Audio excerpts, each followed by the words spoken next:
చట్టాన్ని అడ్డం పెట్టుకుని తమ అభిమానులపై తప్పుడు కేసులు పెడుతున్నారని ఆరోపించారు సినీ నటుడు నాగబాబు. గుంటూరులో హోటల్లో ఏర్పాటు చేసిన సమావేశానికి మెగా అభిమానులు పెద్ద సంఖ్యలో హాజరయ్యారు. టీడీపీ అధికార ప్రతినిధి యామిని శర్మ ఫిర్యాదుతో అరెస్టైన జనసేన కార్యకర్తలతో నాగబాబు ప్రత్యేకంగా భేటీ అయ్యారు. టీడీపీ అధికారంలో ఉంది కనుకే అభిమానులపై తప్పుడు కేసులు పెడుతున్నారని నాగబాబు ఆరోపించారు. తాను జనసేన అభిమానినని మాత్రమే అని స్పష్టం చేశారు. పవన్ కళ్యాణ్ పై బంధు ప్రీతి ముద్ర వేస్తారనే ఇన్నాళ్లు పార్టీకి దూరంగా ఉన్నానని తెలిపారు. అధికారం అనేది ఎప్పుడూ ఒకరి చేతిలో ఉండదనే నిజాన్ని టీడీపీ గుర్తుంచుకోవాలన్నారు.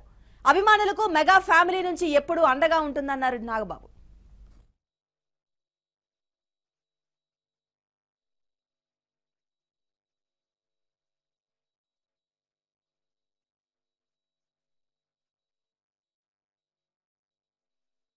జనసేన అభిమాని మెంబర్ని కాదు, మరి మీకు తెలిసే ఉందిగా, మీకు తెలుసు కదా.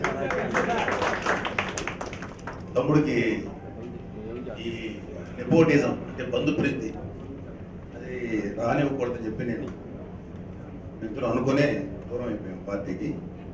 దూరం అంటే పార్టీకి దూరం, కళ్యాణ్ బాబు దూరం కాదు. అధికారం వాళ్ళ చేతుల్లో ఉంది కాబట్టి వాళ్ళు ఏదైనా చేయగలుగుతారు. గమనించాల్సిన అధికారం ఎప్పుడు ఒకటి చేయగలరు, అధికారం మారుతుంది. అధికార లక్షణమే అంత.